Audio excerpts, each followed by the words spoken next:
Hello everyone. सो इस video में हम बात करेंगे पैप कोडिंग की। तो पैप कोडिंग के कोर्स का रिव्यू करने वाले हैं लेवल 1 और लेवल 2। ये जो फ्री में इनकी अवेलेबल वीडियोस हैं इनका रिव्यू। और it is one of the most demanded video on our channel. काफी ज्यादा मुझसे पूछा गया, काफी ज्यादा पूछा गया, तो इसका बहुत अच्छे से रिव्यू मैं लेके आया हूँ और आपको एक एक चीज मैं क्लियर करने वाला हूँ। ठीक है, तो प्रोज और कॉन्स दोनों की बात करेंगे। अल्टरनेटिव रिसोर्सेज की मैं बात इस वीडियो में नहीं करूंगा, उसका एक रीजन है। अब मैं एक सेपरेट सी सीरीज बनाने वाला हूँ खासकर डेटा स्ट्रक्चर्स एंड एल्गोरिथम्स के लिए, जिसमें हर टॉपिक को लेके मैं उसके बेस्ट रिसोर्सेज बताऊंगा। जैसे डीपी के ये रिसोर्सेज इसमें बेस्ट क्या है, इस टाइप से। तो अल्टरनेटिव रिसोर्सेज की बात मैं नहीं करूंगा जैसे मैं सारे रिव्यूज में करता हूँ। ठीक है, तो बात करते हैं इसके रिव्यू की, तो स्टार्ट करते हैं।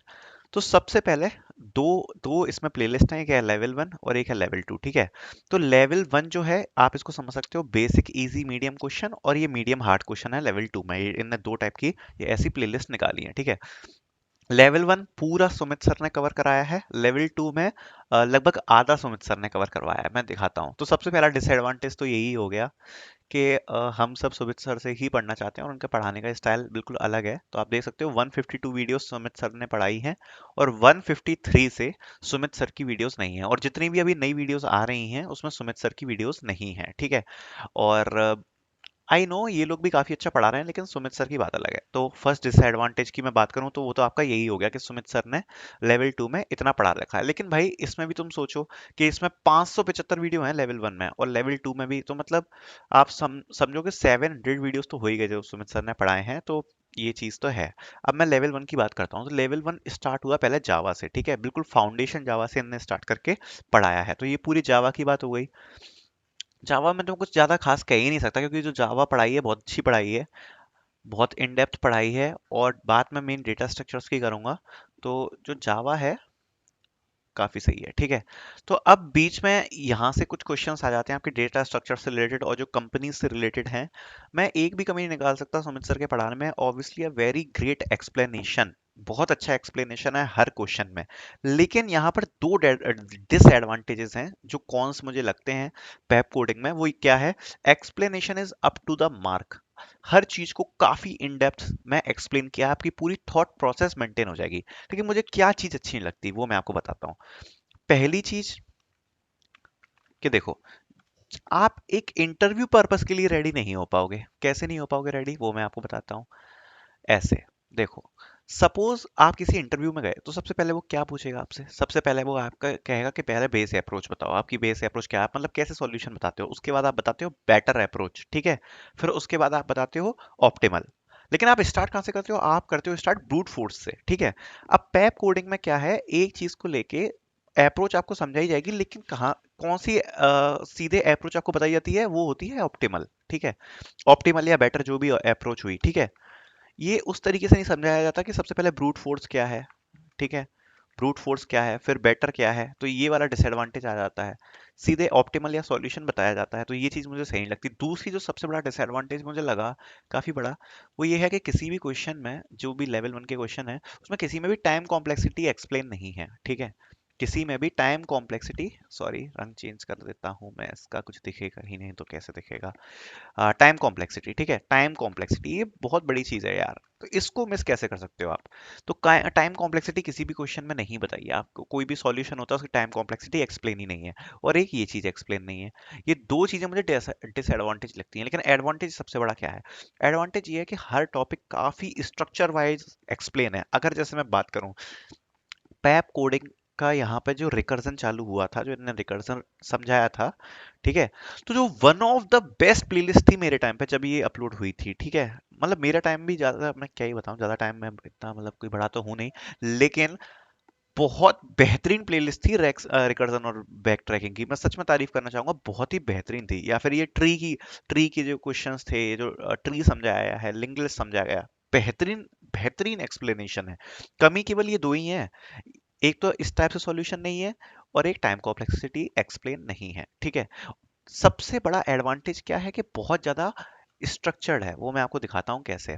जैसे सपोज मेरे को रिकर्जन सीखना है, तो मैं डालूंगा पैप कोडिंग। आप यहाँ से फॉलो मत करना, मतलब इस वाली प्लेलिस्ट से। तो मैं डालूंगा पैप कोडिंग रिकर्जन, ये आ गया। ठीक है, ओके, अब आप देख सकते हो recursion and back tracking level 1। अगर मैं यहाँ पे व्यू फुल प्लेलिस्ट करूँ तो काफी स्ट्रक्चर्ड वाइज है, ठीक है। और एक मेरे को क्या सबसे अच्छी चीज लगती है कि वीडियोस की लेंथ इतनी ज्यादा बड़ी नहीं है, क्योंकि ज्यादा बड़ी बड़ी लेंथ देख के थोड़ा सा हार्ट अटैक आ जाता है।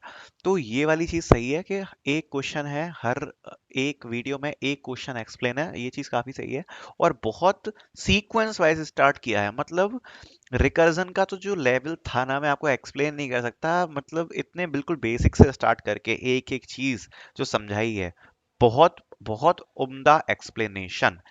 प्रॉब्लम लेकिन मैंने आपको बता दिया है कि क्या है, ठीक है।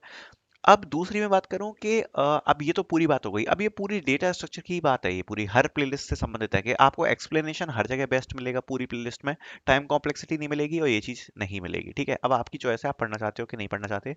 लेकिन मैं कहूंगा कि आप डेफिनेटली इससे पढ़ो। बहुत अच्छा रिसोर्स है, बहुत अच्छा रिसोर्स है।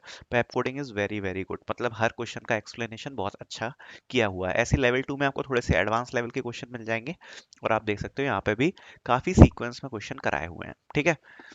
अब ये तो इनकी पूरी बात हो गई। अब बात करते हैं कि एज अ इंटरव्यू, अगर आप एज अ इंटरव्यू में अप्रोच कर रहे हैं और अगर आप पैप कोडिंग को फॉलो कर रहे हैं तो आपको प्रिपरेशन कैसे करनी है, अगर आप पैप कोडिंग को फॉलो फॉलो करते हैं तो, ठीक है। इंटरव्यू पर्सपेक्टिव से बताना चाहूंगा। तो देखो, अगर आप पैप कोडिंग को फॉलो कर रहे हो, पहली बात जो इनकी सही है कि इनके नंबर ऑफ क्वेश्चंस बहुत ज़्यादा है, ठीक है। नंबर ऑफ क्वेश्चंस काफ़ी ज़्यादा है, मतलब क्या होता है, अदर जो डीएसए के कोर्स हैं उसमें आपको एक टॉपिक से रिलेटेड कुछ आपको 4-5 क्वेश्चन करा दिए कॉन्सेप्ट समझा के, बाकी कहते हैं कि आप खुद ट्राई करो, एक्सप्लोर करो। यहाँ पर आपको नंबर ऑफ क्वेश्चंस काफ़ी ज़्यादा कराए गए हैं, काफ़ी सही चीज़ है, आपको हर क्वेश्चन को अप्रोच करने को मिलेगा। अगर आप पेप कोडिंग को मतलब अगर आप फॉलो कर रहे हो तो मैं कहूंगा कि आप ब्रूट फोर्स सॉल्यूशन को जरूर कभी मिस मत करना। इट्स वेरी इंपॉर्टेंट कि आप ब्रूट फोर्स आप करो, ठीक है। डायनेमिक प्रोग्रामिंग अगर आप फॉलो कर रहे हो तो बहुत बेहतरीन प्लेलिस्ट है, लेकिन सारे ही जो सॉल्यूशन है वो टेबुलेशन से हैं, ठीक है। ये बात आपको ध्यान रखना। तो आप रिकर्सिव अप्रोच के भी एक बार देख लेना, अगर आप डायनेमिक प्रोग्रामिंग अगर आप फॉलो कर रहे हो तो टेबुलेशन के ही हैं सारे सॉल्यूशन। रिकर्सिव अप्रोच भी आप देख लेना, वो भी यूजफुल है, ठीक है। जितनी भी इतने सॉल्व कराई है सारी टेबुलेशन से कराई है, ठीक। दो चीजें तो ये हो गई। आप अगर इनको फॉलो कर रहे हो तो एक तो आपको ब्रूट फोर्स अप्रोच रखनी है दिमाग में कि आपको ये भी देखना है। टेबुलेशन की बात हो गई कि भाई टेबुलेशन से डायनेमिक प्रोग्रामिंग कराया है, आपको रिकर्सिव अप्रोच भी देखनी है। दूसरी चीज, पेप कोडिंग की खुद की वेबसाइट है जहाँ पे आप क्वेश्चन करते हो, साथ में आप इंटरव्यू बिट और लीड कोड, इनको आप जरूर फॉलो करना, ठीक है। इनको आप बिल्कुल बिल्कुल फॉलो करना। साथ में अगर आप पेप कोडिंग को फॉलो कर रहे हो तो आपको टाइम कॉम्प्लेक्सिटी पर जरूर ध्यान देना पड़ेगा कि आपको टाइम कॉम्प्लेक्सिटी हर कोड की देखनी है, ठीक है। सो ये तो बात हो गई ओवरऑल हर चीज की। अब अगर आप इंटरव्यू के लिए जा रहे हो तो आपको ये वाले पॉइंट्स दिमाग में जरूर रखने पड़ेंगे, अगर आप पेप कोडिंग को फॉलो कर रहे हो तो, ठीक है। अगर मैं प्रॉपर एडवांटेजेस की बात करूं तो वही है कि मेरे को स्ट्रक्चर्ड काफी लगता है कोर्स, स्ट्रक्चर्ड काफी लगता है, एक्सप्लेनेशन बहुत बहुत बेहतरीन है, मतलब one of the best explanations है कुछ क्वेश्चन का। सुमित सर के मतलब उन्होंने जो सॉल्यूशन दिए हैं, बहुत ही बेहतरीन एक्सप्लेनेशन है। तो ये मैं जरूर इसकी तारीफ करना चाहूंगा। बाकी आई थिंक आपको काफ़ी चीज़ें क्लियर हो गई होंगी जिस हिसाब से मैंने रिव्यू किया है। और अब मैं थोड़ी सी कुछ और चीज़ें डिस्कस करना चाहूँगा इस वीडियो में। मैंने थोड़ा सा आप बने रहें, मैंने अल्टरनेटिव रिसोर्स नहीं डिस्कस किए क्योंकि मैं अब एक प्रॉपर स्ट्रक्चर वे में सोच रहा हूँ कि उस चीज़ को मैं लेके आऊँ। दूसरी चीज़ ये है कि मैंने जैसे कि पिछली जब मैंने कुणाल का रिव्यू किया था तब भी मैंने बोला था, आप अगर किसी एक रिसोर्स को फॉलो करते हो तो बिल्कुल उस पर स्टिक मत हो जाओ, दो चार ऑप्शंस जरूर साथ में एक्सप्लोर करना, ठीक है। काफी बच्चों के लिए ये प्रॉब्लम हो जाती है कि एक को फॉलो कर दिया तो ठीक है। मैं कहूंगा कि ज्यादा भटको भी मत, एक कोर्स आप बेस रखो, लेकिन बेस कोर्स के साथ कुछ एडिशनल दो चार रिसोर्सेज रखना काफी सही चीज होती है, तो वो चीज आप जरूर रखना, ठीक है। और बाकी अभी इनने अपने पेड कोर्सेज वगैरह भी चालू करे हैं, निकाले हैं, उसको भी मैं देखता हूँ, उसको भी अगर आगे रिव्यू करने का मौका मिला तो जरूर करेंगे। और इस वीडियो में इतना ही था। और अगर कोई और रिकमेंडेशन वगैरह हो, जैसे मुझे कोडिंग निंजास के बारे में काफ़ी बच्चों ने पूछा है कि कोडिंग निंजास का कोर्स रिव्यू करो डीएसए वगैरह का। एक तो डर डर लगता है बड़ी कंपनीज के रिव्यू करने में, क्योंकि मतलब कुछ एक्शन ना ले लें वो, क्योंकि अगर मैं ऑनेस्ट रिव्यू करता हूँ, अगर मैंने अब जैसे कोडिंग ब्लॉग्स और निंजास वो बात नहीं है उनमें, तो अगर मैं कर दूँ कुछ बोले तो फिर सही नहीं रहता। वैसे तो मैं ऑनेस्ट ही रहना चाहता हूँ, क्योंकि जिससे आपको अलग कुछ गाइडेंस नहीं मिले।